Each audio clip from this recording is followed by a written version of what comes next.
Hello नमस्कार दोस्तों, JMD study के यूट्यूब चैनल पर आपका हार्दिक स्वागत और अभिनंदन है। तो कैसे हैं साथियों? सभी स्वस्थ हैं और मस्त हैं और अपनी तैयारी को मजबूती के साथ निरंतर कर रहे हैं।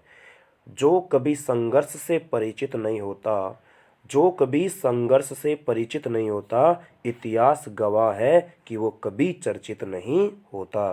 जी हाँ दोस्तों, ध्यान रखना, अगर आपको चर्चित होना है, अगर आपको अच्छी अपनी पहचान बनानी है तो आज आपको संघर्ष करना पड़ेगा दोस्तों।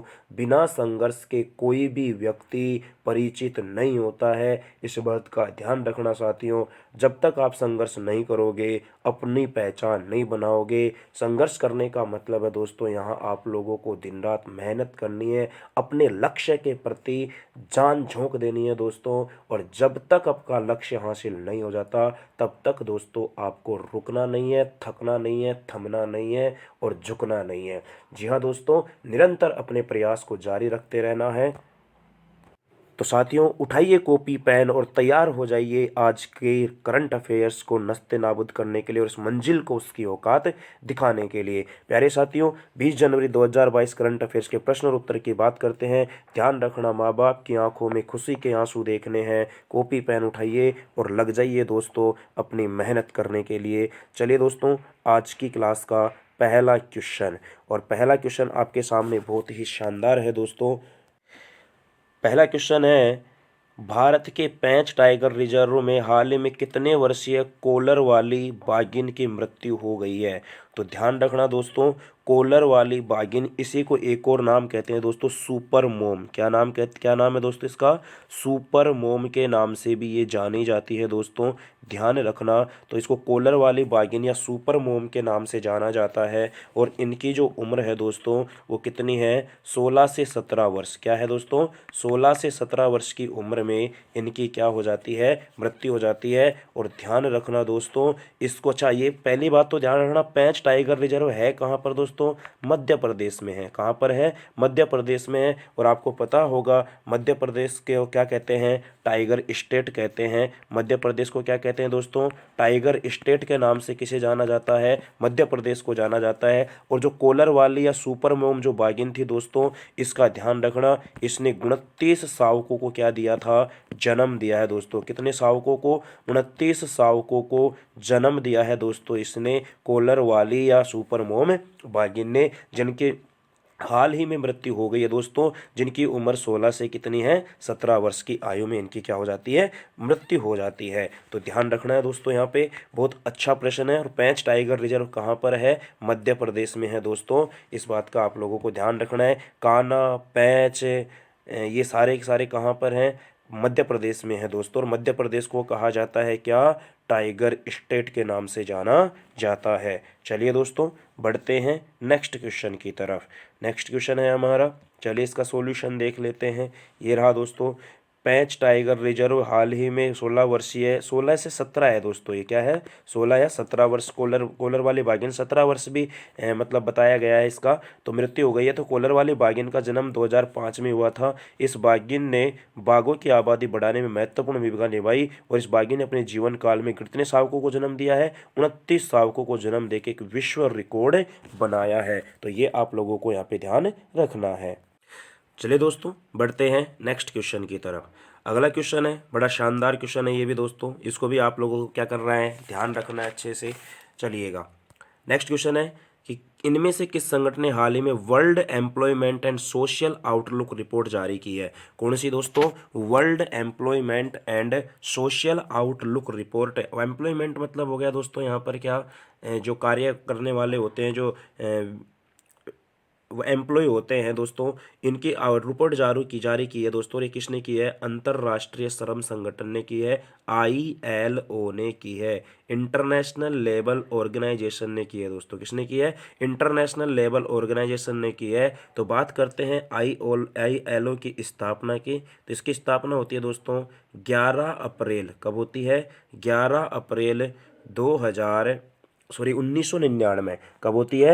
11 अप्रैल 1919 को 1919 को इसकी क्या होती है दोस्तों, स्थापना होती है। 11 अप्रैल 1919 को इसकी स्थापना होती है दोस्तों। और इसका मुख्यालय कहाँ पर है, इसका मुख्यालय है दोस्तों जिनेवा स्विट्जरलैंड में। कहाँ पर है, जिनेवा स्विट्जरलैंड में इसका मुख्यालय है। दोबारा से सुनो, world employment and social outlook report जारी किसने किया है, अंतर्राष्ट्रीय श्रम संगठन ILO, इंटरनेशनल लेबर ऑर्गेनाइजेशन ने किया दोस्तों। इसकी स्थापना होती है 11 अप्रैल 1919 को। इसका मुख्यालय जिनेवा स्विट्जरलैंड में है। और इसकी बात करें दोस्तों इसके प्रमुख की, वर्तमान में इसके प्रमुख कौन है दोस्तों, इसके प्रमुख हैं गोय राइडर। कौन है दोस्तों, इसके प्रमुख है वर्तमान में कौन, गोय राइडर। गोय राइडर वर्तमान में इसके क्या है, प्रमुख हैं। और ध्यान रखना यहाँ से बहुत अच्छा प्रश्न है कि 1969 में 1969 में इस ILO को शांति का नोबेल पुरस्कार दिया गया। ध्यान रखना दोस्तों, ये महत्वपूर्ण प्रश्न है।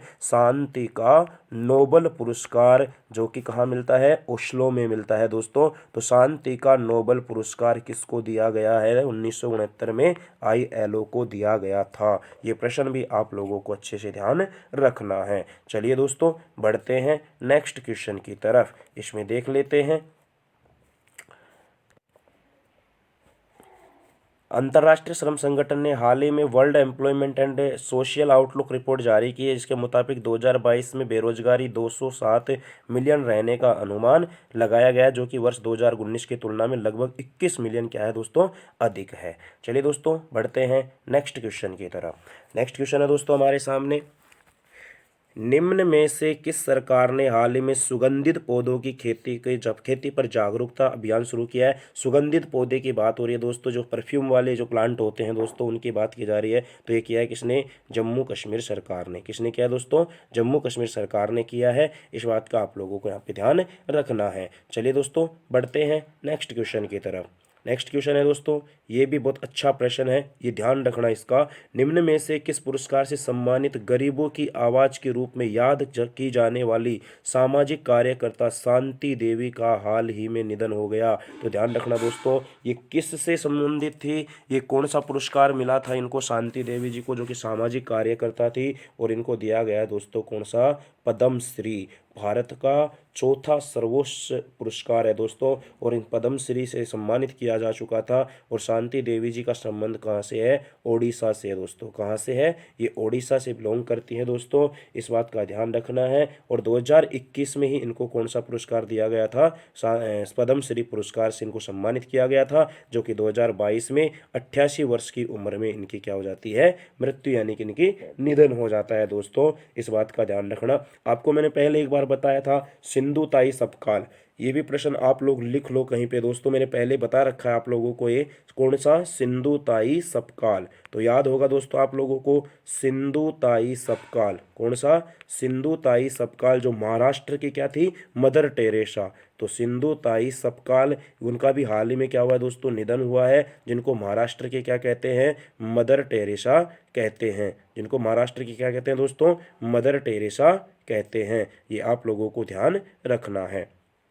चलिए दोस्तों बढ़ते हैं। अच्छा, दूसरी बात इसमें आप लोगों को क्या रखना है, इनका क्रम ध्यान रखना है। अच्छा, नंबर 1 पे क्या आता है दोस्तों, अपना भारत रत्न आता है। दूसरे पर क्या आता है, पद्म विभूषण। तीसरे पर पद्म भूषण और चौथे पर पद्म श्री। ये क्रम आप लोगों को यहाँ पर इनका ध्यान रखना है। चलिए दोस्तों बढ़ते हैं नेक्स्ट क्वेश्चन की तरफ। और नेक्स्ट क्वेश्चन है हमारे सामने कि निम्न में से कौन सी टेलीकॉम कंपनी UPI ऑटो पे, कौन सा दोस्तों, ऑटो पे शुरू करने की पहली दूरसंचार कंपनी बन गई है। आपको बहुत सारे UPI पता होंगे दोस्तों, फोन पे हुआ, गूगल पे हुआ, अमेजोन पे हुआ, ऐसे ही ऑटो पे है। ये सारे के सारे क्या है दोस्तों, ये UPI टेलीकॉम कंपनियों के UPI हैं दोस्तों। तो यहाँ पे ध्यान रखना आप लोगों को। तो ये कौन सी कंपनी ने किया है दोस्तों, ये किया है रिलायंस जियो ने। किसने किया है दोस्तों, रिलायंस जियो के द्वारा कौन सा UPI स्टार्ट किया गया है, ऑटो पे स्टार्ट किया गया है। चलिए साथियों बढ़ते हैं नेक्स्ट क्वेश्चन। बहुत प्यारा प्रश्न ये भी देखिएगा, सर्वश्रेष्ठ फीफा, इसको तो छाप के रखना दोस्तों, ये तो 100% हमारे एग्जाम में पूछा जा सकता है दोस्तों। मैं फिर कहता हूँ, माँ बाप का सपना पूरा करना है तो कॉपी पेन लेके बैठना, एक एक बात को नोट करना। मैं यहाँ ज़्यादा लंबी क्लास आपके सामने नहीं रखता हूँ दोस्तों, जिससे कि आप लोगों को बहुत ज़्यादा वक्त लगे। हमारे पास 8-10 क्वेश्चन करंट के डेली के रहते हैं, जिनमें कुछ महत्वपूर्ण प्रश्न जहाँ होते हैं मैं उनके ऊपर विशेष फोकस करता हूँ। उन चीज़ों को नोट किया करो दोस्तों। पुरस्कार 2021 में किस खिलाड़ी को सर्वश्रेष्ठ फीफा पुरुष खिलाड़ी के अवार्ड से सम्मानित किया गया है। अब 2021 का दोस्तों क्या मिला है, सर्वश्रेष्ठ फीफा फुटबॉलर के खिलाड़ी, फीफा का सर्वश्रेष्ठ फुटबॉलर खिलाड़ी कौन सा है 2021 में उसको अवार्ड मिला है, तो वह कौन सा दोस्तों, रॉबर्ट लेवेंडोस्की। क्या नाम है, रॉबर्ट लेवेंडोस्की। क्या नाम है, रॉबर्ट लेवेंडोस्की। और ये कहाँ के हैं दोस्तों, ये पोलैंड के हैं। कहाँ के हैं दोस्तों, ये पोलैंड के हैं। और ये कौन सी टीम से खेलते हैं, बायर्न म्यूनिख से। कौन सी टीम से खेलते हैं दोस्तों, ये बायर्न म्यूनिख टीम से खेलते हैं। और ये ध्यान रखना आप लोगों को। और ये है कहाँ के, ये कहाँ के हैं दोस्तों, ये पोलैंड के हैं। Robert Lewandowski Bayern Munich team से ये खेलते हैं, पोलैंड के हैं। अच्छा दोस्तों, ये तो पुरुष की बात हुई है। अगर मैं बात करूं दोस्तों आपके सामने महिला की, किसकी बात की जाए, महिला में कौन है दोस्तों, तो महिला में ध्यान रखना, फीमेल में आप लोगों को यहाँ पे ध्यान रखना है दोस्तों, किसका, फीमेल में आप लोगों को ध्यान रखना है एलेक्सिया पुटेलस। क्या नाम ध्यान रखना है, लिख देता हूँ मैं यहाँ पे, एलेक्सिया पुटेलस। क्या है दोस्तों, एलेक्सिया पुटेलस।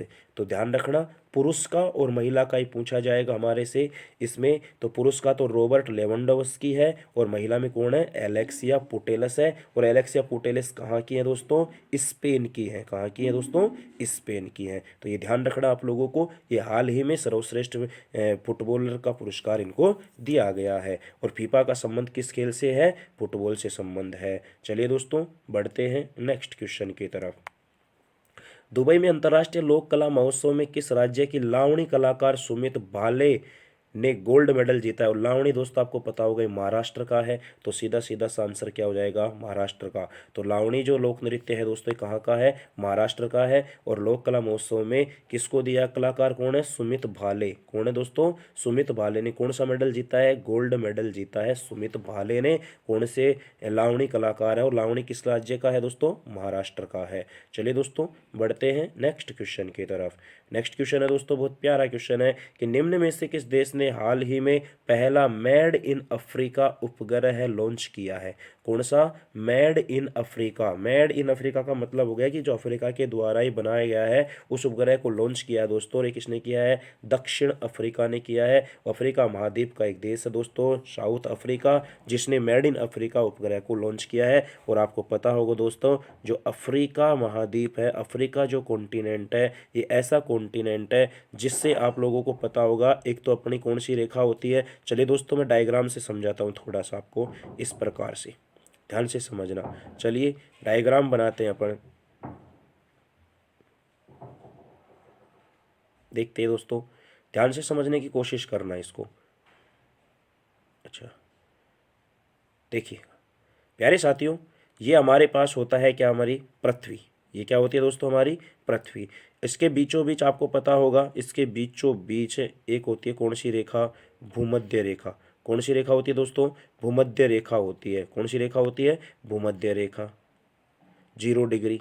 ऊपर होती है कौन सी रेखा दोस्तों, 23.5 डिग्री उत्तरी अक्षांश कर्क रेखा। और नीचे क्या होती है, 23.5 डिग्री दक्षिणी अक्षांश यानी नॉर्थ और साउथ। इसको बोलते हैं कौन सी रेखा, कर्क रेखा, भूमध्य रेखा और मकर रेखा। और एकमात्र ऐसा महाद्वीप जिससे तीनों रेखाएं क्या होती हैं, गुजरती हैं। और कौन सा महाद्वीप है, अफ्रीका महाद्वीप है। इस बात का ध्यान रखना है, बहुत महत्वपूर्ण प्रश्न है, काफ़ी बार एग्जाम में पूछा जाता है यहाँ से कि तीनों रेखाएं कौन से महाद्वीप से गुजरती हैं। तो एकमात्र कौन सा है दोस्तों, अफ्रीका महाद्वीप है।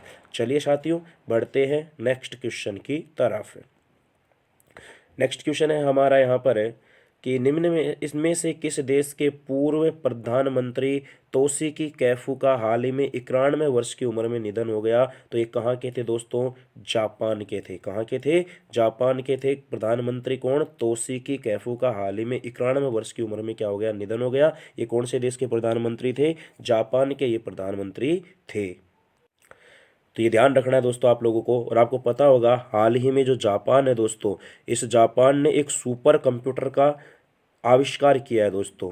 सुपर कंप्यूटर बनाया है यहाँ पर किसने, जापान ने। और सुपर कंप्यूटर का नाम क्या है दोस्तों, फूगाकू। क्या नाम है, फूगाकू, ये भी आप लोगों को ध्यान रखना है। विश्व का सबसे तेज सुपर कंप्यूटर किसने बना दिया है? जापान ने। और क्या नाम है उसका? फूगाकू नाम है उसका। क्या नाम है? फूगाकू। चलिए दोस्तों, बात करते हैं नेक्स्ट क्वेश्चन की। नेक्स्ट क्वेश्चन में क्या कहा गया है, और ये शायद अपने आज की क्लास का दोस्तों ये रहेगा कौन सा? Last question.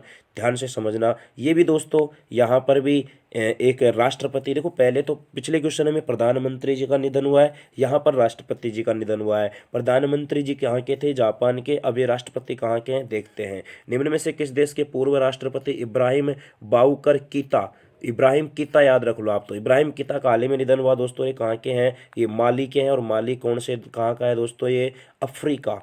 कहाँ का है? अफ्रीका महाद्वीप का एक देश है माली, जिसके राष्ट्रपति इब्राहिम बाउबकर कीता का हाल ही में क्या हो गया है? निधन हो गया है। तो ये था दोस्तों आज के करंट का सेशन अपना। बाकी की चर्चा अपन नई करंट अफेयर्स के साथ में करेंगे दोस्तों, और उम्मीद करता हूँ कि आपको क्लास अच्छी लगी होगी। क्लास अगर दोस्तों अच्छी लगी है तो उसको आपको कर देना है क्या? लाइक, और अपने फ्रेंड्स के साथ क्या करना है? शेयर। कोई भी समस्या हो दोस्तों आप कमेंट बॉक्स में कमेंट कर देना। और प्यारे साथियों, आपके अपने चैनल को सब्सक्राइब करना है। प्यारे दोस्तों, प्यारे लाडलों, मिलेंगे नई क्लास में नई करंट अफेयर्स के साथ। जब तक के लिए अपना और अपने परिवार का ख्याल रखिएगा और अच्छे से मेहनत करते रहिए दोस्तों। जी जान लगा दीजिएगा अपने लक्ष्य के प्रति दोस्तों। जिस दिन ये मंजिल मिलेगी ना दोस्तों, बहुत मज़ा आएगा इस मंजिल को गले लगाने में, बहुत सुकून मिलेगा आपको और अपने परिवार को दोस्तों। उस दिन आपका परिवार का सिर फक्र से ऊंचा होगा दोस्तों, इस बात का ध्यान रखना। चलिए साथियों, अपना और अपने परिवार का ख्याल रखिएगा, निरंतर मेहनत करते रहिएगा। मिलते हैं नेक्स्ट क्लास में। Jai Hind, bye bye, take care.